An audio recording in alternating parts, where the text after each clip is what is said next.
Bienvenidos a todos. Les pedimos por favor, por un tema de conectividad, que apaguen las cámaras y silencien los micrófonos. Bienvenidos a este octavo encuentro de tertulias digitales, esta propuesta de EIDOS junto a UNESCO Montevideo. Hoy voy a estar entrevistando a Freddy Bota, una persona a la que quiero, respeto y admiro muchísimo. Freddy es el director general del Polo Educativo Holters Dante, es docente en la Universidad Católica Argentina y es consultor senior de la OEI. Hola Freddy, ¿cómo estás? Bienvenido. Hola, ¿cómo estás? Bienvenido. Gracias a vos por invitarme. Bueno, mientras se va conectando todo el mundo, Freddy, quiero arrancar por esta pregunta con la que siempre estamos empezando las tertulias, que es conociendo, o tratando de conocer a los diferentes expertos que vienen. ¿Cómo fue que vos te acercaste al mundo educativo? ¿Por qué te interesó la educación? ¿Cómo llegaste? Bueno, en realidad, por frustración creo, porque, bueno, primero hay una cuestión de herencia. Mi abuelo, mis tíos son docentes, director de colegio, o sea que hay algo de la sangre que se vive. Mi papá también, pero no ejerció. Y segundo, porque yo en la secundaria no la pasé nada bien. Y la verdad es que no me acordaba. El otro día un compañero mío que también se dedicó a educación me recordó una carta que habíamos escrito cuando terminamos la secundaria. Yo terminé la secundaria en el fin de la dictadura, en los últimos años de la dictadura. Y terminamos la secundaria y fuimos a un diario que había en la ciudad donde yo vivía y sacamos una carta que se llamaba Entre puentes y muros. Y entonces el artículo contaba que nosotros terminamos la secundaria y que durante ese periodo habíamos tenido muchos profesores que habían sido puentes y muchos otros que habían sido muros, que les agradecíamos a los muros porque nos habían ayudado a sortear las dificultades, pero la pregunta que nos hacíamos si para educar no era más necesario construir puentes que muros. Una cosa así. Leyéndola, digo que diría exactamente lo mismo que dije a los 17 años. Y la verdad es que siempre me apasionó esta idea de poder pensar la educación como un puente, ¿no? Como un puente generacional, como un puente de conocimiento, como un puente consigo mismo, como un puente con las habilidades propias y las necesarias en el mundo contemporáneo. Yo creo que educar es eso, es un encuentro. Y así fue que llegaste. Hoy les repito a todos que se van acercando, hoy Freddy nos va a estar acompañando y vamos a estar charlando de procesos de evaluación en este contexto tan particular, ¿no? Freddy, nos sigue gente de toda Latinoamérica, muchos docentes, directivos, tomadores de decisiones en políticas públicas, pero para empezar a partir de un punto en común, y tener un marco en común, ¿qué entendés vos por una evaluación? ¿Qué es lo que uno busca con una evaluación? ¿Para qué sirve? Bueno, evaluar es tener información, ¿no? De un proceso. Yo creo que una confusión teórica que nosotros tenemos es propia de la definición que hacemos de evaluación, ¿no? Entonces decimos evaluación diagnóstica, evaluación procesual, evaluación final o de acreditación. Y esto parecería que se da en tres momentos distintos, al inicio, durante y después. Y al final estas tres etapas se convierten en una sola, que es la evaluación final. Entonces asociamos muy rápidamente evaluación con evaluación sumativa o acreditación. Y en realidad nos perdemos todo el dato que nos trae el resto de las evaluaciones. Y esto pasa quizás por esta división temporal que hacemos. Y quizás lo que tengamos que decir es, evaluación es tener información. Y eso es necesario en todo proceso humano y de gestión que uno tiene. O sea, sin información uno está ciego, sin rumbo, sin norte, sin saber qué hacer. Entonces, para mí, lo más importante es asociar evaluación a un instrumento que nos trae información. Y esa información tiene un doble canal. Informa cómo va el proceso de enseñanza y cómo va el proceso de aprendizaje. Para el alumno, para el estudiante, le informa el proceso de aprendizaje, y para el enseñante, el docente, le informa el proceso de enseñanza. Pero esta información, para mí hay que asociarlo a una foto. Evaluar es tomar una foto de cómo llegaste y sobre todo de cómo vas a salir. O sea, la foto me indica dónde estoy y me da cuenta de cómo llegué, y tiene que dar cuenta de cómo seguir, cómo continuar. Les pedimos a todos, por favor, que silencien sus micrófonos. ¿Cómo se hace, Freddy, para construir los criterios de esta evaluación, de esta foto? Digamos, entendiendo los diferentes momentos que mencionás, pero ¿con qué criterio se arma? Bueno, primero, si quieren, vamos a pensar qué es un criterio. Un criterio es una pauta, una regla, una característica, una dimensión que uno utiliza que te permite juzgar un determinado desempeño. Entonces, el criterio se ajusta al desempeño que vos querés juzgar, ¿no? Evaluar siempre es tomar un juicio. Entonces vos lo que tenés que decir es, este juicio, ¿desde dónde, desde qué perspectiva voy a tomarlo? ¿Qué es lo que quiero que ocurra con eso? ¿Qué voy a hacer con ese juicio que voy a tomar? ¿Qué función va a cumplir? Y ahí voy construyendo los criterios. O sea, los criterios los da la realidad. Digo, yo quiero evaluar, no sé, si yo estoy capacitado en mi casa para cambiar la electricidad. Entonces, ¿qué criterio tengo? Si tuve un antecedente en relación a esto, si alguna vez lo hice, si sé cómo funciona la electricidad, si no. El criterio se toma de acuerdo a la acción que uno va a evaluar, ¿no? Y esto es tan sencillo, lo hacemos todo el tiempo. O sea, todo el tiempo estamos buscando con qué criterio juzgamos la realidad. En la evaluación es igual, lo que pasa es que a veces se toma como un proceso automatizado. Los criterios se hacen implícitos, o sea, se supone que uno sabe para qué está evaluar, no se hace explícito, no se objetivan, no se muestran al otro, y ahí es donde se hace la gran confusión de la evaluación.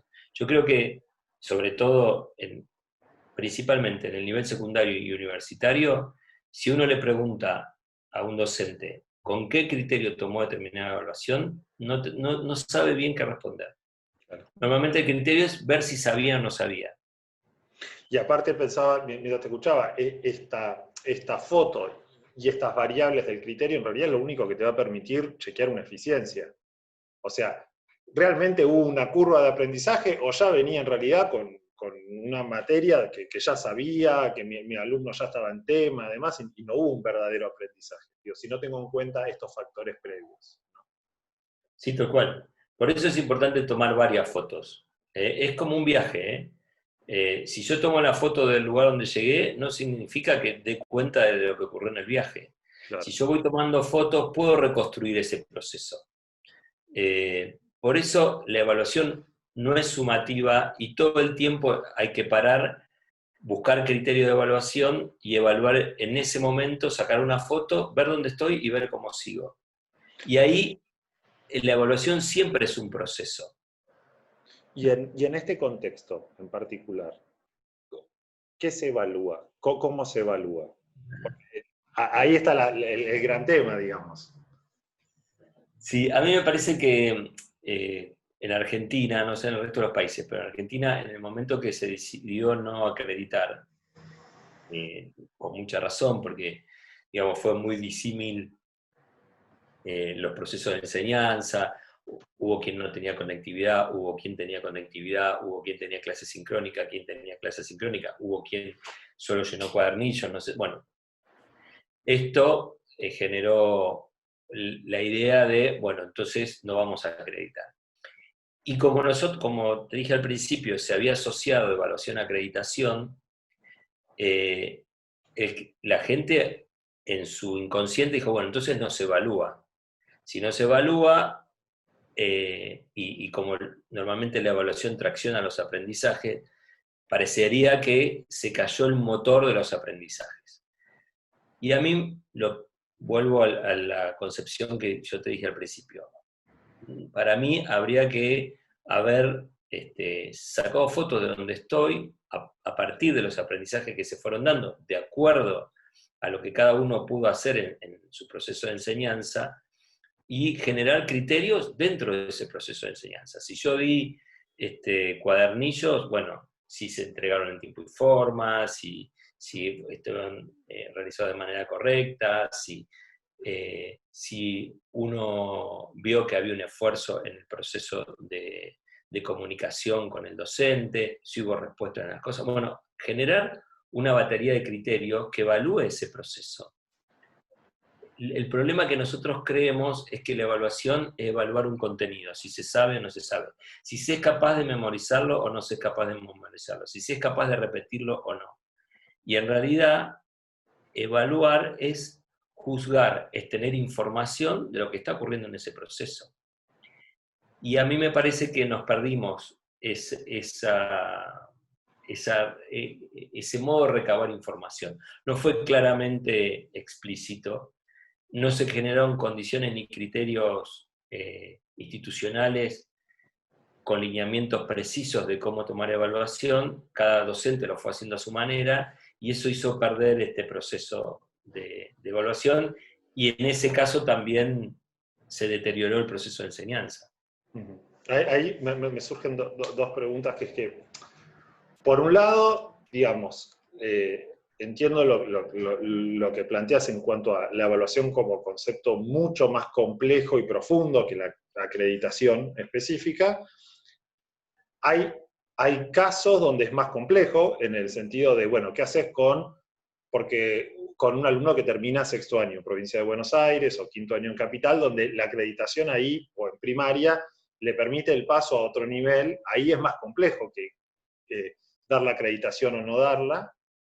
Pensaba ahí, creo que no hay solución, o sea, no sé qué solución posible que satisfaga a todos puede haber. Y por otro lado, una segunda pregunta, una segunda reflexión tiene que ver con, vos hablabas de esta instancia de primera foto. Digo, bueno, en realidad es marzo, época diagnóstico, supuestamente funciona para eso. Y la pregunta que pensaba, digo, bueno, ¿funcionaba antes? O en realidad esto lo que hizo fue profundizar por cuestiones técnicas, por cuestiones de conectividad, por cuestiones de acceso, algo que en realidad ya venía siendo medio una pata floja, que era esta primera instancia diagnóstica, de evaluación, de chequear conocimientos previos y demás.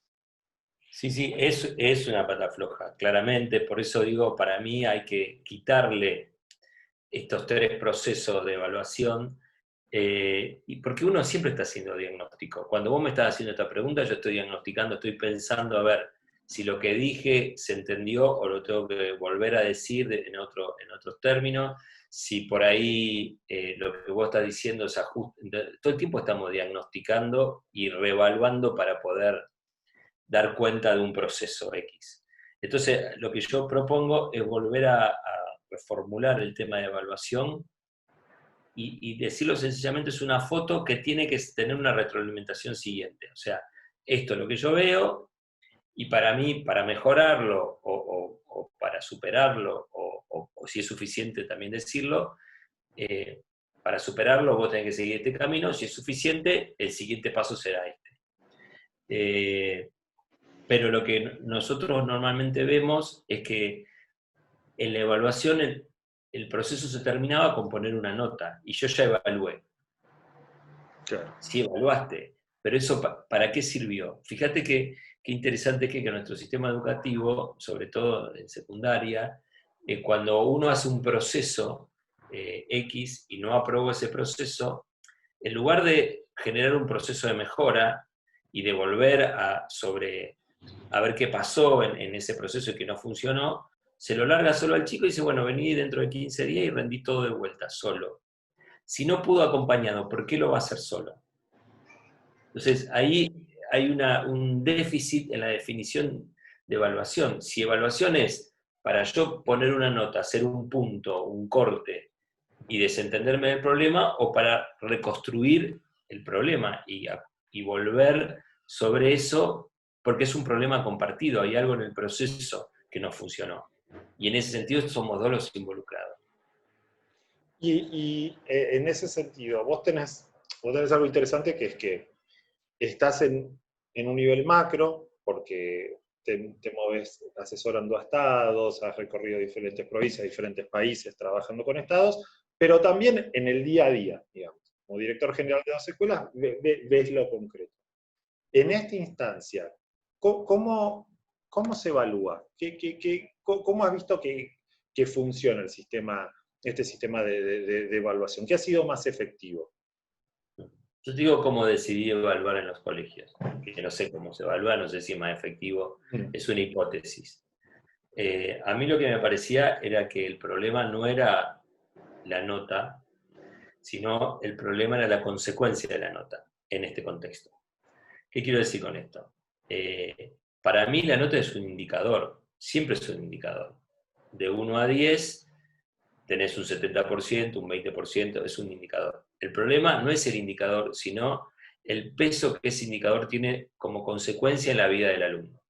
Si te sacás un 4, vení en diciembre, si te sacaba un 2 en diciembre, vení en marzo, si venía en marzo, y si no, repetís el año. Es una consecuencia que no es menor. Claro. Ahora, si uno le quita el peso de esa consecuencia y lo toma como un indicador, y lo que yo hago es un proceso de mejora, o sea, yo lo que hago es evalúo, ¿no? Vamos a suponer que alguien no alcanzó el 70% de lo esperado como aprendizaje adquirido, a partir de los indicadores de ese aprendizaje adquirido. Lo que yo hago es dejar una nota abierta, generar un proceso de mejora hasta que logre el 70% y volver a dar la oportunidad hasta que ese 70% por X razón no se adquirió. Que incluso es una razón, se desenganchó, no pudo, porque a veces lo que nos pasa, y hay una trampa moral ahí, ¿no? Que los docentes decimos, bueno, pero el chico no se lo merece porque, bueno, listo, no se lo merece, pero no lo vamos a dar por aprobado. Lo vamos a acompañar hasta que logren entrar en el proceso. Eh, o sea, hay como una cuestión de castigo inconsciente que a veces no funciona bien en las evaluaciones. O sea, la evaluación no es un problema moral, en todo caso será un problema ético, pero no es un problema moral, es un juicio sobre una realidad que adquirió los aprendizajes de acuerdo a los lineamientos propuestos o a los criterios de evaluación propuestos o no los adquirió. No los adquirió, bueno, vamos a buscar que los adquiera. No es se lo merece, no se lo merece, todas esas cosas que nosotros, esas cargas morales que después damos, no nos ayudan a pensar el proceso de evaluación. Entonces, a mí lo que me pareció en esta instancia era que aquellos alumnos que sí acreditaban, sí tenían que tener una nota. Porque eso garantizaba que iba avanzando en esos procesos de aprendizaje. Y los que no alcanzaban tenían que tener la instancia de mejora hasta que los alcancen. Eso nos permitió que el 90% de los alumnos estuvieran subidos en su propio proceso de aprendizaje y generar, bueno, en la primera vuelta eran 70% de los alumnos, subimos al 20% que nos quedan 10 y estamos generando instancias para que esos otros 10 que todavía no llegamos puedan subirse. Porque nosotros lo que queremos es que el 100% de los alumnos aprendan. Y en todo este trabajo, ¿no? Porque a mí hay algo que siempre me llama la atención, que cuando se habla de evaluación, suele ponerse el foco en el alumno y no en los otros actores de la escuela, los docentes, los directivos, digamos. ¿Cómo pudieron trabajar este proceso los docentes, los directivos de estas instituciones? ¿Cómo se dio esta retroalimentación? Porque en realidad cambió toda la fórmula de trabajo, digamos. Este seguimiento, un docente siempre tiene que estar siguiendo al que no se engancha. Ahora el seguimiento es de pronto, te mando un WhatsApp, cosa que antes no pasaba tanto. Podía llegar a suceder, pero no era lo más común. ¿Cómo ves todo el recorrido que hicieron los profesores? Bueno, primero, a mí lo que me parece que toda construcción institucional y criterio de evaluación y lineamientos institucionales tienen que salir de una discusión de la institución. O sea, viste que nosotros en educación decimos no me bajan las cosas y uno está muy pasivo en eso. O sea, esto es un proceso cognitivo, o sea, por lo tanto tenemos que ayudarnos a pensar. Yo siempre uso en las capacitaciones un masterclass de Barenboim, ¿no? De un chico joven que es increíble como toca el piano, entonces, bueno, toca y él lo para en un momento y le dice, ¿por qué hiciste eso? Y el chico se queda, ¿no? Y le dice, bueno, porque me gusta. Entonces, bueno, los que estaban viendo, Barenboim le pone una cara que todos se ríen. Y dice, no, no, no se rían. Porque me gusta no es suficiente. Tenés que tener un criterio de por qué haces lo que haces. Justificado, o sea, porque le querés poner más pasión, porque porque alentizaste la canción, qué querías transmitir. Si vos me hubieses justificado, yo te lo hubiese dado por válido, pero porque me gusta no es suficiente. Y a mí me parece que aplica en educación también, porque me lo bajan no es suficiente, porque me dicen no es suficiente y porque me gusta no es suficiente. Nosotros tenemos que armar una estrategia racional, sustentada en teorías pedagógicas, psicológicas, a partir de la neurociencia, donde vos quieras fundamentarte, pero fundamentadas. Y me parece que con la evaluación es lo mismo, o sea, si yo voy a tomar una estrategia de evaluación que perjudica al alumno, que el alumno se siente que no dejado de lado, o se siente un poco motivado, o lo que sea, es porque esa estrategia no está funcionando, hay que repensarla, porque al final la estrategia de evaluación lo que tiene que abonar es a mejores aprendizajes, no a dejar gente afuera, ni a desmotivar a la gente o a los chicos, ¿no? En este caso. Claro, claro. Y en general, ¿qué, digamos, ya casi promediando el año, me acuerdo cuando programamos la entrevista, que fue hace ya 4 o 5 meses, una interna era, bueno, veremos qué pasa cuando la tengamos, será una evaluación de cómo terminó todo y demás. No imaginábamos seguir en esta instancia. Pero ya habiendo transcurrido casi todo el año lectivo, ¿vos qué sentís que nos deja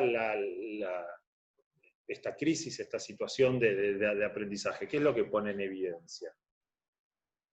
Bueno, muchas cosas. Primero, lo que yo creo que primero pone en evidencia es la pasión de los docentes por enseñar mucho más de lo que creíamos. Digo, si algo quedó claro es que los docentes queríamos enseñar y nos morimos por enseñar. Mal, equivocado, bien, excelente, como sea, pero estuvimos ahí para que esto aparezca. Segundo, me parece que se revalorizó el rol de la escuela. Los chicos quieren volver a la escuela. Eso es loco. O sea, los chicos, uno en los sueños imaginó que estos chicos tecnologizados, nativos digitales, qué sé yo, estaban en el mejor de los mundos en este mundo digital. Y hoy están hartos de este mundo digital, quieren volver a la escuela, quieren ver a sus compañeros, quieren ver a sus docentes, quieren sentarse en el banco. Bueno, al final este dispositivo del siglo XIX es antiguo, pero funciona. Hay algo que está bien y hay que respetarlo, digamos, ¿no? No Claro. significa que no tengamos que cambiar cosas. No significa que tiene que ser igual que antes. No estoy diciendo eso. Lo que estoy diciendo es que como dispositivo estaba bien. Con todos sus errores y con todo su atraso en muchas cosas, el docente es necesario, quiero decir, y el dispositivo educativo es necesario. Porque resultó ser eficiente en este proceso. Y vos, Eh, de los 3 niveles, porque esto, podés tener la oportunidad de verlo funcionando en dos encima instituciones diferentes. ¿Se pudo trabajar de la misma manera? O sea, este deseo por volver, me imagino que está en todos, pero te escuchaba recién y digo, qué difícil, sobre todo para el nivel inicial, por ejemplo. Digo, los más chicos deben ser los que más quieren volver porque tenés que sí o sí meter el cuerpo. ¿Cómo se pudo sobrellevar esto? sí, lo de jardín de infante fue muy difícil porque, bueno, muy difícil tener a un chico frente a la computadora, muy difícil entretenerlos. Bueno, empezamos a buscar cosas de lo más creativas, algunas salían, otras no.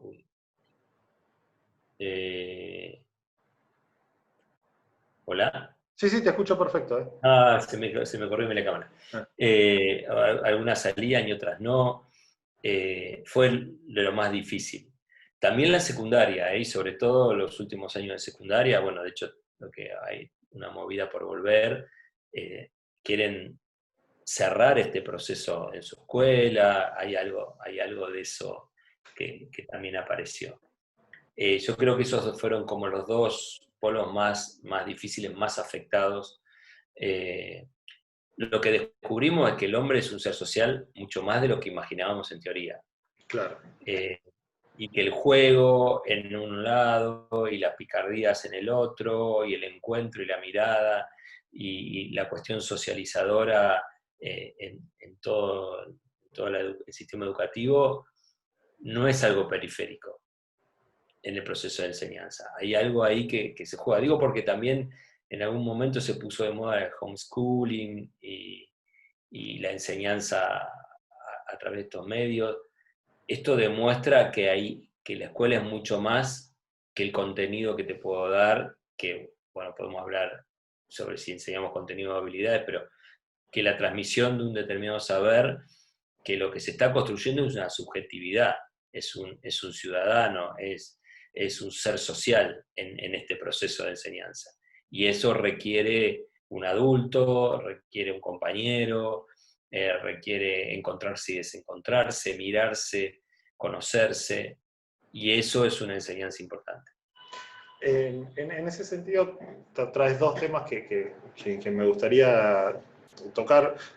En primer plano hablabas hace un rato de este 10% que se desconectó, o que no pudieron terminar. Primero en un 30%, lo pudieron llegar a un 10% que costó conectar. Tiene que ver con una cuestión únicamente de acceso a Internet, de conectividad, de disponibilidad de la herramienta, o pasó por otro lado esta gente que se desconectó? No, pasa por muchos lados, no tiene que ver solo con eso, pasa por dificultades en la casa, problemas de ellos consigo mismo, con el entorno, con su propio proceso subjetivo, bueno, con problemas de conectividad también, con el formato, el hartazgo que está trayendo este formato, con un montón de cosas. ¿Sí? Bien. Con la pandemia, cómo pegó, no todos nos pegó igual, el miedo frente a esta enfermedad que te golpea la puerta todo el tiempo no es para todos iguales, subjetivamente no estábamos preparados de la misma manera, muchas cosas. La Una, adolescencia también, sobre todo, no es una edad fácil. claro. Bueno, No, una cuestión que hablábamos en otras tertulias es que también lo que sucede con la digitalidad o con esta enseñanza digital es que también entra en un contexto donde no es que compite de igual a igual con la presencial. Digo, más allá de que personalmente yo concuerdo con vos, me parece que la presencialidad ofrece un montón de cosas que lo digital, si bien es fantástico en mil aspectos, no ofrece, es lo digital en un contexto específico. Y lo segundo que te quería consultar era, recién hablabas de... una cosa, voy a interrumpir ahí antes que me pregunte, Sí, porque me parece importante. Yo creo que eh, lo digital solo hemos comprobado que llegó a su límite, digamos. No imaginamos escuelas digitales solos. claro. Tampoco estoy tan seguro que haya una presencialidad absoluta. Me parece que un sistema híbrido, que es el que vamos seguramente a recorrer en los próximos meses o después que volvamos marzo, abril, mayo, qué es lo que está recorriendo el mundo, digamos, en el hemisferio norte, que es lo que está pasando en Europa o en Estados Unidos, están con un sistema híbrido, va a ser algo de lo que va a quedar, ¿no? Me parece que en ese sentido es una postal del futuro. Claro. Hablabas recién y me das pie con esto, hablabas recién de contenidos y habilidades. ¿Resultó muy complejo trabajar por habilidades a distancia o terminó siendo mucho más sencillo que trabajar determinados contenidos? ¿Fue igual de difícil? ¿Qué pasó? ¿Qué fue lo que vos viste en las escuelas? No, yo creo que si las escuelas se pusieron firmes a trabajar en habilidades era mucho más fácil. Fue una gran oportunidad para innovar en ese sentido, porque en realidad estaba claro que no podíamos seguir dando clases como la damos de manera presencial, porque la presencialidad no estaba, que había que hacer los recortes curriculares de acuerdo a esta nueva normalidad o este nuevo modo de clase, que los docentes empezaron a unirse para pensar cómo dar clase, porque de verdad se rompieron las barreras y nos quitaron el piso. Ujú. Y entonces, frente a ese descuelgue que todos sentimos, empezamos a agarrarnos de quien teníamos cerca y empezamos a replantearnos nuestro modo de enfrentar esta novedad. Y ahí se armaron cosas súper creativas. Se armaron aprendizaje por proyectos transdisciplinares, por encuentro al menos de 2 o 3 disciplinas y pensar un proyecto en conjunto, y a partir del aprendizaje, de la enseñanza por proyecto empezó el trabajo por habilidades, y ya no era medio ilógico evaluar por contenido cuando en realidad no tenés la presencialidad, entonces ya empezás a evaluar otras cosas, y en ese sentido se abrió una brecha. Lo importante es que todos estos capitales adquiridos que tuvimos en esta época queden, permanezcan, o sea, no sea cosa que cuando volvamos, viste, uno quiera volver, listo, volvamos, por fin, ya está, somos lo que éramos. No somos lo que éramos, somos otros. Hemos evolucionado, somos absolutamente otros. ¿Y de qué crees que depende que vuelva o no vuelva lo de antes? ¿Es una Que, voluntad nomás? ¿Por dónde pasa? que hagamos una buena gestión de la vuelta, puntuando aquellas cosas que sí aprendimos y que sí funcionaron y que sí nos dejaron una enseñanza. Por ejemplo, el trabajo en equipo. Ujú. Por ejemplo, la necesidad que tenemos los docentes entre todos de pensar juntos criterios curriculares, criterios de evaluación, que dejar, Sánchez Enguita decía que la escuela era como una huevera, dejar ese concepto de huevera de escuela, ¿no? Cada uno en su lugar y no se mueve. Empezar a hacer una tortilla, eso, digamos, otra cosa. Bien, bien. En ese sentido, ¿vos qué crees que es lo que viene por delante? Sí, bueno, por un lado tengo el desafío de que no se pierda aquello que ganamos. Eso es como lo más importante. Y lo pendiente, ¿por dónde pasaría? Digamos, ¿dónde nos restó y hay que recuperar? Si es que hay algo, digo, tal vez no hay nada, ¿no? Sí, nada, hay que volver a armar el lazo con el alumno, que muchas veces se perdió. Eh, Hay que volver a construir esa presencialidad. Vamos a tener mucho miedo a la vuelta también, eso también es cierto. Hay mucho miedo al contagio. El otro todavía puede ser un enemigo para mí. Y eso va a dejar una herida en el modo vincular, ¿no? Este distanciamiento, nosotros los latinos somos como de cercanías, no estamos acostumbrados al distanciamiento. Bueno, hay que manejar eso, ese distanciamiento, pero que sea presencia activa, digamos, ¿no? Como lo fue siempre en la educación en nuestro país, ¿no? Acá Parece que es algo que hay que recuperar de eso.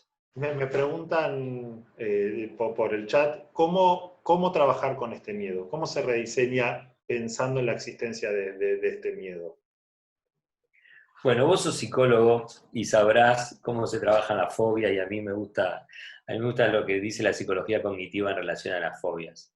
Dice que cuando uno tiene una fobia, el objeto fóbico, uno lo agranda como si fuera más de lo que es, o se minusvalora a uno, como diciendo que no tiene suficiente estrategias cognitivas como para enfrentarlo, o emocionales, o personales como para enfrentarlo. Entonces, no sé, una araña se te hace un dinosaurio, un dragón que te va a comer, no, un león, es una araña, la pisás y se va. Yo creo que lo que necesitamos es cuidado, mucho cuidado, pero racionalizar, o sea, esto si hay distancia social, si hay prevención adecuada, si se racionaliza el tema, no se lo hace un dragón de lo que es en realidad un virus, que tiene su cuidado, pero que hay estrategias de cuidado. Hay que usarlas, hay que aplicarlas y hay que ser serio en esa aplicación, ¿no? El UNICEF sacó en España, que a mí me gusta mucho, un documento muy lindo que dice, eh, hablando de la vuelta en la educación en España, que hay que trabajar en 4 ámbitos. Uno es el cuidado físico, digamos, del ambiente, ¿no? En todo lo que es la sanitización de las aulas, de las manos, la distancia social, ta, ta, ta. Otro es la preparación de los equipos docentes, ¿no? La preparación cognitiva, de cómo enfrentar esto, qué tienen que hacer, cómo cuidarse. 4 es la preparación emocional de los chicos, y hacerlos agentes de su propio cuidado. Que tomen conciencia de cómo cuidarse y emocionalmente cómo fortalecerlo. Tercero. Y cuarto es la preparación emocional de los docentes. Prepararlos para lo que viene, que es una nueva normalidad, con esta salvedad que estamos trabajando. O sea, estamos frente a un enemigo que no es invencible, que si se lo mira con racionalidad, se lo puede vencer. Bueno, poner esa racionalidad en nuestros ambientes de trabajo puede ayudar. En un momento recién mencionabas esto de cómo los docentes a veces esperan que todo baje, ¿no? Que me bajen, y un discurso que puede estar un poco asociado a esta idea es: yo no estoy preparado para esto, ¿no? El docente dice: a mí no me educaron para educar en la diversidad o educar determinados temas, estar actualizado en determinadas cuestiones. ¿Quiénes son los actores que son los encargados de contener a estos docentes que mencionabas recién? O Cuando un acompañar. docente dice eso, tiene razón, porque yo no estoy preparado ni para nacer, ni para ser padre, o sea, no estoy preparado. O sea, ¿quién me preparó a mí para nacer? Nadie. O sea, me tiraron acá y cada uno va haciendo lo que puede, digamos. A mí me parece que hay que armar ahí es una comunidad que se piense juntos y que se piense adultamente. Eh, eh, es verdad que esto es una novedad, es verdad que nadie lo eligió, es verdad que estaría bueno que no estuviera, pero es una realidad. Y con esto que está, podemos aprender mucho. De hecho, estamos aprendiendo. De hecho, esta reunión no hubiese sido posible si no hubiese estado el COVID. Nosotros no lo hubiésemos encontrado acá. Entonces, también veamos esa parte, porque si no es como que apretamos los dientes fuerte y dejamos de respirar un tiempo hasta que volvamos a volver a respirar. Y la verdad es que seguimos vivos. Y esa es la conciencia que tenemos que tener. Estamos vivos y el ser humano está preparado para enfrentar lo que viene si lo enfrenta con racionalidad, en conjunto, con otros, con la emoción justa que se amerita y sintiéndose participante de una gesta colectiva. Hablabas de comunidad y hablamos mucho de los alumnos, de los docentes, de los directivos. ¿Cuál fue el rol de la familia, de las familias en estos meses? Y fue variado. La familia descubrió que no era fácil enseñar y eso está bueno. Descubrió que había una labor docente en un montón de aspectos, no solo cognitivos, sino también afectivos. Muchas familias nos reclamaban, pero mi hijo está mal, ustedes no hacen nada. Y yo no estoy en su casa, es muy difícil llegar. O sea, Claro. si yo llego a traer una cámara. Y si el chico me apaga la cámara, no llego, digamos. Entonces, también ahí se descubrió un rol de la escuela muy importante. Y a mí me parece que es una oportunidad para pensar juntos en este nuevo rol y en esta evidencia de que nos necesitamos para educar mutuamente a las nuevas generaciones, a ver si logramos acuerdos más sólidos y no enfrentamientos. Yo creo que es un momento de tirar puentes. También con las familias, de derrocar muros y que además perdonarnos los errores. La escuela está construida por seres humanos que se equivocan y está bien que se equivoquen. porque es la condición humana y es la curva de aprendizaje. Como las familias están hechas de gente que se equivoca, y está bien que se equivoque. El asunto es que como adultos nos pongamos de acuerdo, ¿no? Un tema que quedó muy instalado es el lugar del error en nuestras organizaciones. Y tiene que ver con la evaluación. El error siempre es punido en la escuela. Te equivocaste en un examen, te pongo una mala nota. Te equivocaste en un tema de conducta, te pongo una sanción. Y en realidad el error en el ser humano es condición de humanidad y es oportunidad de aprendizaje. Yo creo que deberíamos tomar así las evaluaciones. El error es una oportunidad para que vuelva a aprender. No es para hacer un juicio moral sobre eso, ni un juicio, esto está mal y se acabó ahí, contundente, lapidario, digamos. Es oportunidad para volver a aprender. Freddy, ya para ir cerrando, un poco lo has dibujado en toda la charla, pero si vos tuvieses que definir la escuela que soñás, que te imaginás a futuro, ¿cómo te gustaría que sea esa escuela? Yo siempre digo, en el libro que escribimos con Laura Lewin, terminaba el último capítulo, se llama Educación Transformada, y el último capítulo decimos que la escuela tiene que ser más parecida a un centro cultural que a una fábrica, digamos.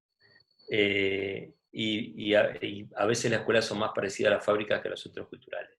Me parece que tiene que ser un lugar donde no solo se reproduzca cultura, sino que se construya cultura, se arme cultura, se repiense las cosas. Por eso es importante que las cosas no bajen, sino que se co-creen, se armen, se piensen.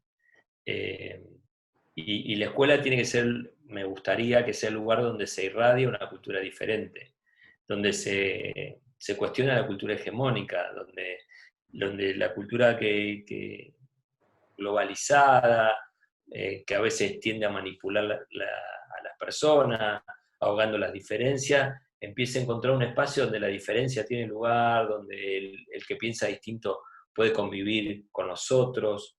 Me parece que la escuela tiene ese rol hacia adelante, tiene que ser el lugar donde... De hecho, de las organizaciones sociales es una de las que quedó en pie.